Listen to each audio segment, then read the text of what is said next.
Teaching the whole person is the true meaning of education. Mhm. It's just easy for us to get a real tunnel vision view of education because of the way we were taught. Sure. You need to know these facts until the test.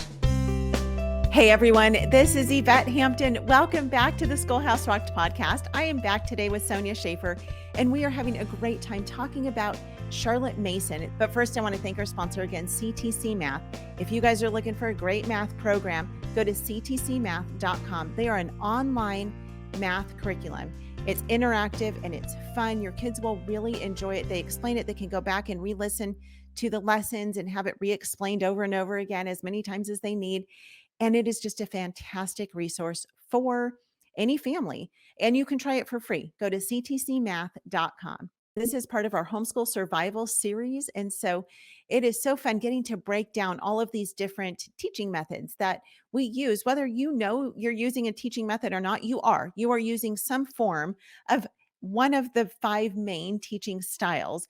We did an episode with Sonya several weeks ago, and we talked about the five main teaching styles, which are traditional, classical, Charlotte Mason, unit studies, and unschooling.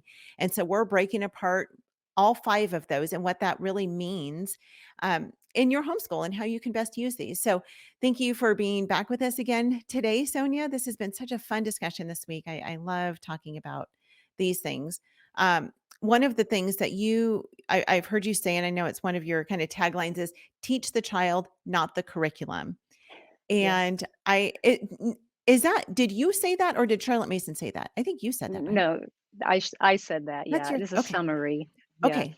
That is an official quote by Miss Sonya Shafer. It's going to be on my gravestone, I guess. Yeah. Teach the child, not the curriculum.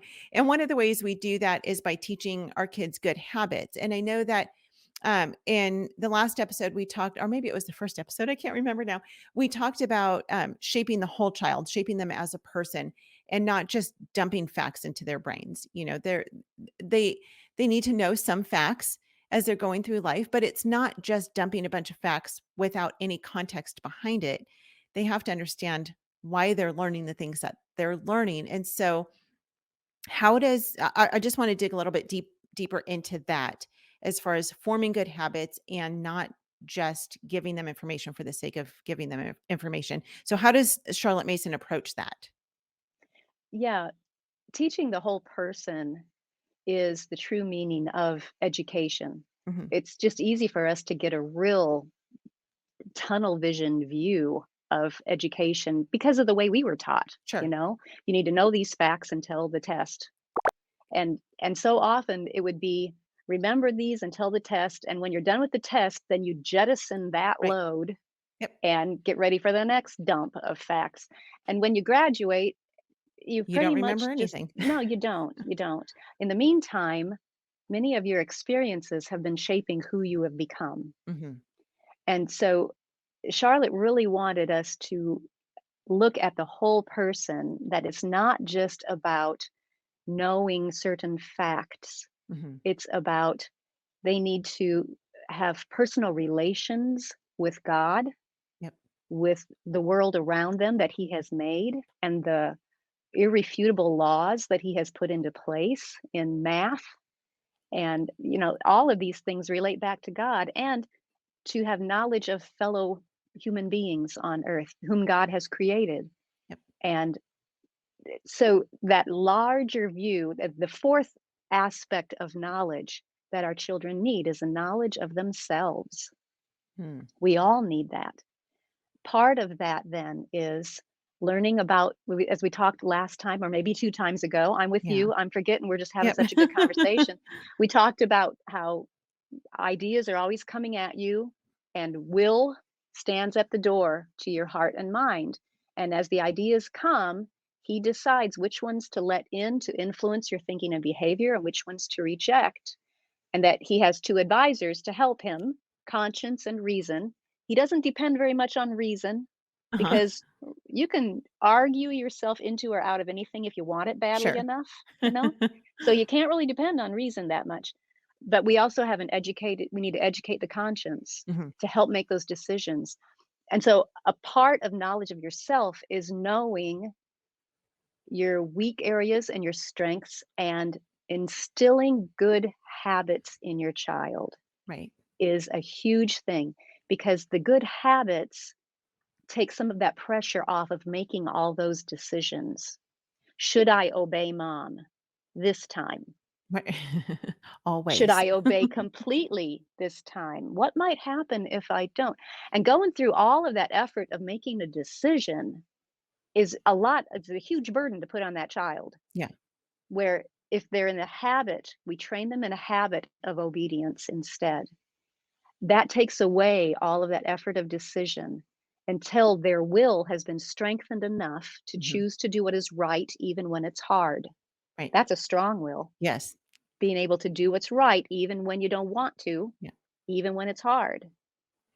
And that's a whole nother Yeah. subject, how we often say a child is strong-willed when all they're doing is choosing to do what they wanna do Right. instead of what they know they should do. Yeah. That's a weak will. Strong will. Anyhow, I'm getting off topic I love here it. because we could go on this for a lot, but those habits help the child develop these things and not worry about making those decisions until his will is strong enough to make a good decision for itself.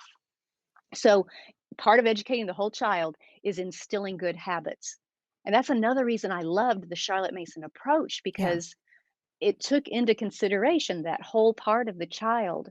And what she would call good habits are often what we call character traits. Right.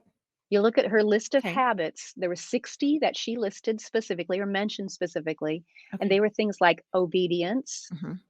diligence, kindness, orderliness, cleanliness, all the things from practical, clear to, philosophical and religious. She talked Yeah. about a habit of praise, a Mhm. habit of thanksgiving. Ah, We hear a yeah. lot about an attitude of gratitude and how you should always give thanks. Charlotte was talking about that 100 years Yeah. ago as a habit, that it should be just a, a way of life. She talked about habits as we lay down railroad tracks in our children's minds and hearts now so that as they go to their futures, their lives can just run on those tracks without Mhm. all that effort of decision. Should I do this? Shouldn't I do this? When should I do this? How should I do this? Right. In all of those character issues, we just lay it down as a habit, and that sets them up for success in life. So, some of the ways, this is the brilliant Yes, part thank about you. I was Charlotte. that was my next question. How? How Yeah. do we instill all of these good habits? Well, the good habits, if I do a whole workshop on how to instill good habits. So if you Okay. got another hour, we can go through this. We will But have you come back and talk about that actually, if you okay, will. all right. Okay. But you can, in the meantime, you can download a free ebook off of Okay. our website at simplycharlottemason.com. Look for a book called Smooth and Easy Days. And Smooth that and will give you easy. the foundational parts of instilling good habits. Okay. But what was brilliant with Charlotte is that so many of the methods she used for schoolwork reinforced those good habits. Mhm. For example, the habit of attention, she believed that was foundational. That was like the first one you need to get instilled in your child, the Yeah. habit of paying full attention. So she would start when the children were young, and this is 6 years old. She didn't start formal lessons till 6 years old. Okay. So before that, Yeah. it's all Yep. informal, play-based learning. Yep. 6 years old, now we're going to ask them to intentionally pay attention, but for a very short time. Mhm. So those lessons for first through third grade, no lesson was longer than 20 minutes. Okay. That was maximum. Most of the lessons were much shorter than that. Like the picture study we did Mhm. last time, Yes. that was a lesson. Right. It took what, 5 minutes? Right. Because what you're trying to do is set the child up for a habit of pay attention for the whole lesson. Yes. So we're going to pay attention for the whole, oh, we're done. Right. And they paid attention for the whole lesson. Yes. And then we're going to go to use a different part of the brain, do something else. Maybe we did a picture study. Okay, now we're going to do some math and we're going to pay attention for that. Oh, and we're done there too, Mm. because it was only 15 minutes long. Right. But we're setting up that habit of pay attention for the whole lesson. Okay. Then, as that habit that track in their brains. Mhm. It read about habits. It forms an actual track in the brain. It's Yeah. really interesting how God made our brains to do this. As that track gets established, you can start nudging out the length of the lessons as the kids get older. But that habit is already there. Pay attention for the whole lesson. Okay. But so many times, now tell me if I'm going too long here, No, okay? Because no, I'll you're just good. keep talking about this. This is fascinating. I love it. So many times, what we tend to do is, I've got all of this to cover, so I'm going to go until the child's eyes glaze over. Right. Okay. So, what you're doing is you're setting up a habit of pay attention for the lesson until I can't do it anymore. And then I will not pay attention for the last part of the lesson Yes. because I'm tired. And then they miss it. Rather, you see the difference? Mhm. And so it's like, come on, back here, honey. No, pay attention over here, back here. Come on, Yeah. come on. And we're constantly trying to get that child back when their brain is fatigued. Yeah. If you do something for too long, the same thing for too long, Mhm. that part of the brain gets over fatigued and it shuts down. Yeah. Yeah. So we use different parts of the brain as we go through our school day, Mhm. and we're doing short lessons with the younger children especially Yep. to help them pay all those things, support that habit of attention. It's just Mhm. brilliant how Charlotte put it all together. Yeah, let me ask you a question about that. So you're talking Yeah. about starting out that way when your kids are young. If we've not done that with our kids and we've got a child who's in middle school or high school, do you then start there at that point where you start with shorter lessons and gradually lengthen them? It depends on the child, Okay. okay, and the subject sometimes, Right. you know?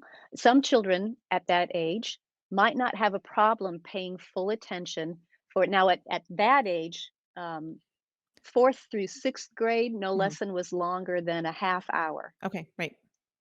7th through 9th grade, no lesson was longer than 45 minutes. Mhm. All right. So if you've got a child that age who can pay full attention for a half hour Yes. for, let's say, math, Yeah. you're fine. But maybe they're struggling with reading history Mhm. for that long. You can either divide it into smaller sections and say, I'm going to read this portion for 2 minutes. Now you narrate it back to me. Mhm. Now, when he's done narrating, I look at the clock. Do I still have time? I do. Does he still have a brain in him? He Right. looks like he's still got some more in him.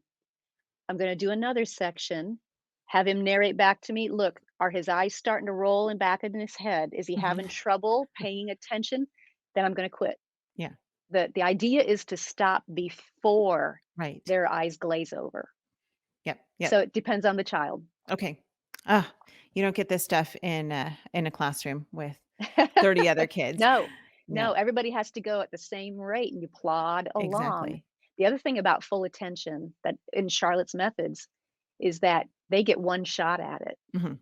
For example, if we're reading a living book, I'm going to read the passage once and I expect a narration when I am done. Sure. None of this, you know how so often in classrooms it's, could you repeat the question? Right. What was that?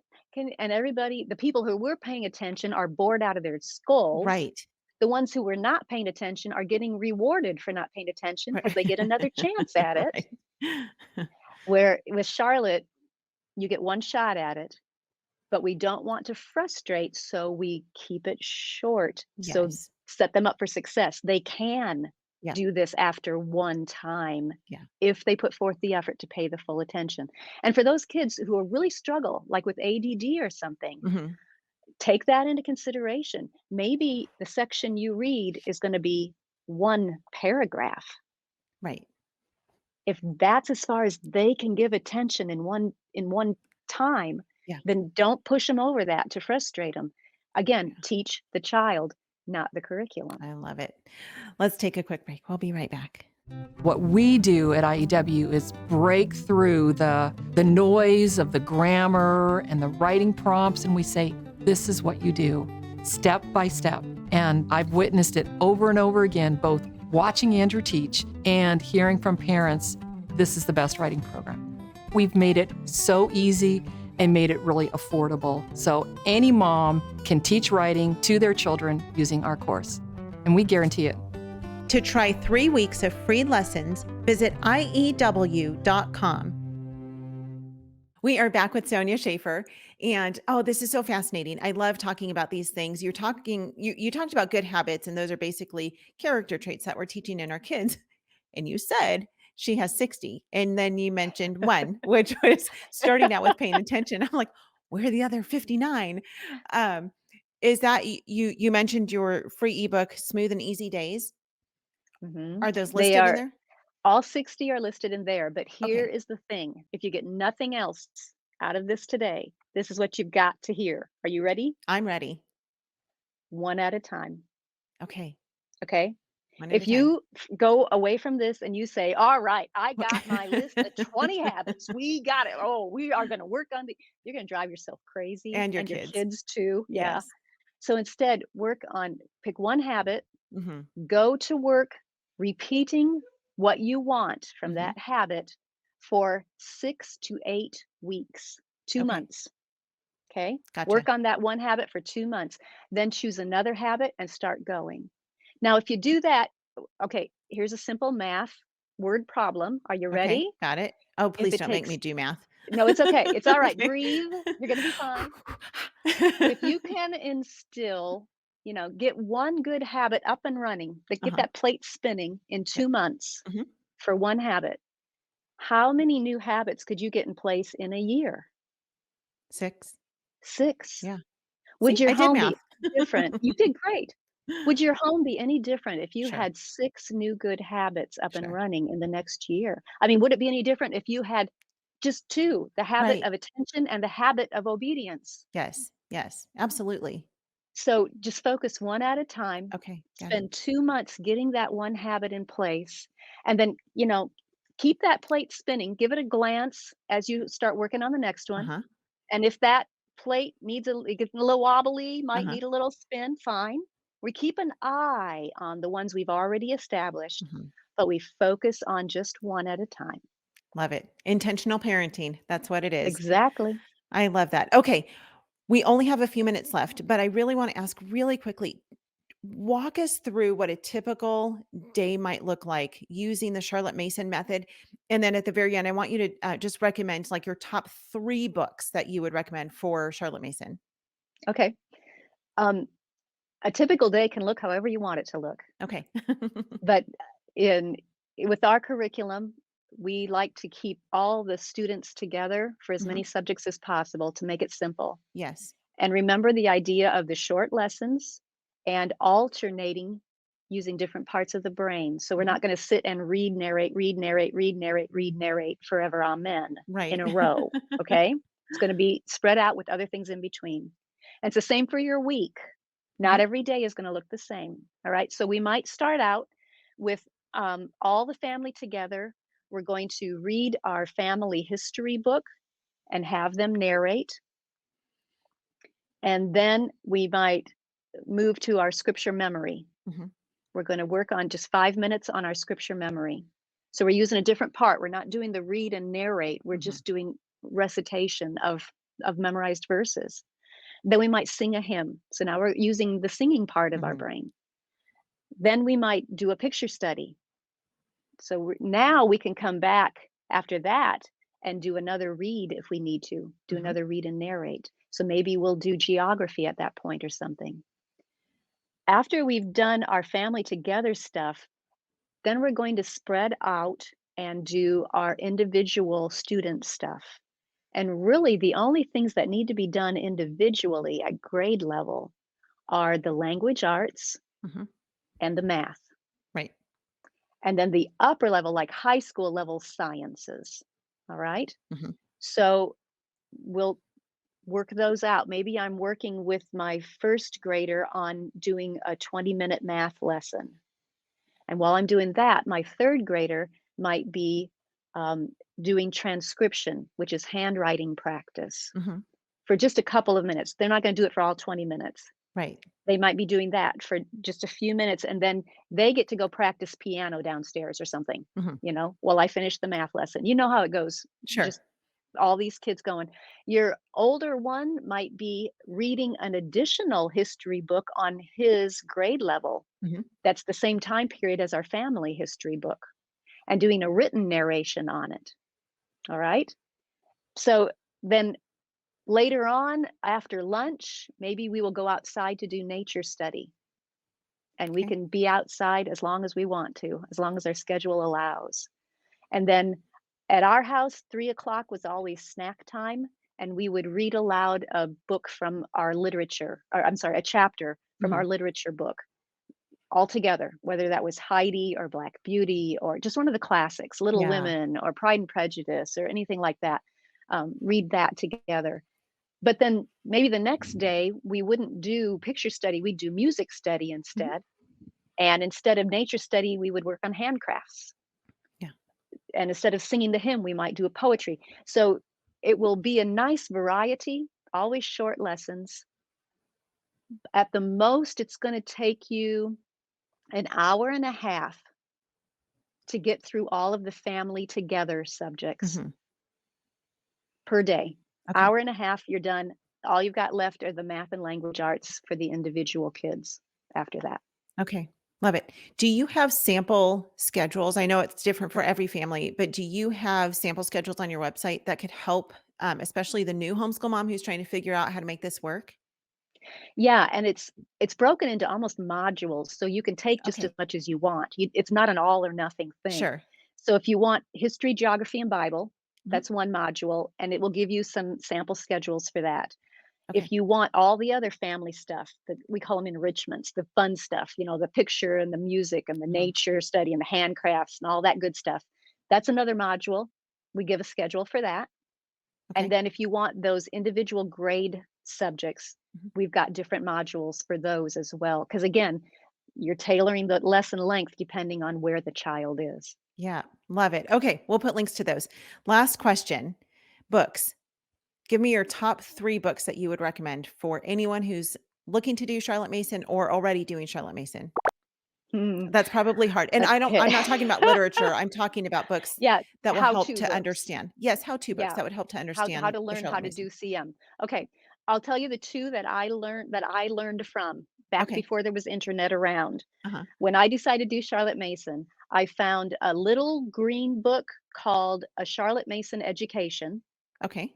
It's by Catherine Levison. We sell it at Simply Charlotte Okay. Mason. I can give you a link for that. Sure. That's your nuts and bolts, really short chapters. These are bathroom chapters. Okay. You know what I'm talking about? Yep. Any Yep. mom here with young kids knows what I mean when I say they're Yes. bathroom Yep. chapters. Okay. You can get through the whole chapter before they come knocking on the door. All Got it. right. Okay. Short nuts and bolts. Second book is called A Charlotte Mason Companion. Okay. That's by Karen Andriola. And it Okay. is much more chatty, um, much more like you're sitting across the kitchen table from somebody and they're just telling you how they did things. Okay. They're both fabulous books, totally different styles, both classics. Okay. And then that we also sell that one on our website. And then the third one I would recommend is there's another free ebook on our website. We've got a bunch of them, but this one's called Subject by Subject. Okay. And it just goes through the different school subjects and says, here's how you teach it in a Charlotte Mason way. Okay. And that one's free on our website. Okay. Got these links down. Okay. We will put links to those. Now I'm going to ask you a really, really hard question. And Okay. what would be your top 3 literary books that you would recommend? Can you even narrow that down? You mentioned Heidi. No. I love Heidi. That is one of my favorite books. It just depends. It really depends on the ages of the children. Okay. But if you look at my literary recommendations on So our for curriculum guide, my girls are 11 and 16. So for that age range, I'm asking, mm, this is my own selfish Little question. Women, absolutely. Got it. Okay. Little Yep. Women, because I mean, I had 4 girls and I call Yes. them my Little Women because Yeah. that's one of my all-time favorites. Um, Were you Marmy? I tried to be, I endeavored to be. Um, I love this is a tough one. This is a tough one. Sorry. No, I'm going to refer you to the literary lists, the family read aloud lists, literature books Okay. on our curriculum guide Okay, because there are fair just that's enough. like saying, "Who's your favorite child?" You know? It just doesn't work. Okay. I'll give Fair you a link enough. and you can see what some of my favorites are because those are my favorites on that Got it. list. Yeah. Okay. We'll just link to the whole list. That'll make it so much Yeah. easier. So we're gonna say Little Women. I'm gonna say Heidi because you mentioned it earlier, and that is one of my Mhm. absolute favorite books. I love that book. So I will put links to those two, but we will also put a link to your book list. Um, If you have little boys especially, uh-huh. there's a series called the Little Britches Oh series yes. by Uh-huh. Ralph Moody. Yep. Watch for some coarse language in the first couple of them, but if you're Okay. reading them aloud, you can edit that real easily. Sure. Those are fabulous too. Those are on the list. Don't worry, Okay. those are all on the list. Okay. Okay. Sounds great. We'll link to all things Sonya Shafer, all things Simply Charlotte Mason. Sonya, thank you so much for joining us this week. This has been so much fun. I feel like we could talk for hours and hours and hours about Charlotte Mason, Yeah. how to implement it in your homeschool. But you guys, we don't have to because Sonia's done all of the legwork for us. She's got an incredible ministry called Simply Charlotte Mason. Go to her website, simplycharlottemason.com.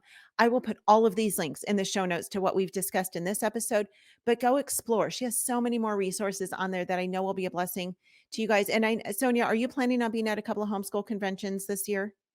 Yeah, I'll be at, Okay. 5 or 6 of them this coming spring, yes. Okay. Do you have a list of where you're going to be? I'm gonna be in, Tennessee. Do you want the names of the actual Do you organizations or have a just list on your the website area? that will show where you're going to be? Yes. Yeah, if you go Perfect. on our website, Okay. look under the speaking events, and you'll see the list, yeah. Perfect. Okay, we'll put that link as well. And so if you guys want to go meet Sonya Shafer in Oh, person, I'd you love could to do meet that. you. That would be a lot of fun.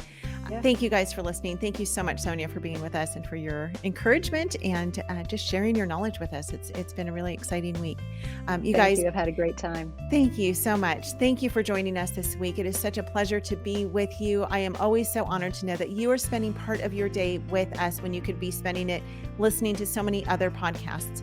If this podcast is a blessing to you, would you please consider supporting us financially? You could go to the Schoolhouse Rocked website, schoolhouserocked.com, click on the donate here button and help support this ministry. Everything that we do is to help support families, to bring encouragement and equip you for family discipleship, for homeschooling, for all the things that we do as families, but we always are in need of support for that. So go to schoolhouserocked.com. Thank you so much for joining us. We'll be back with you on Monday with another fantastic guest. Until then, have a great afternoon. Bye.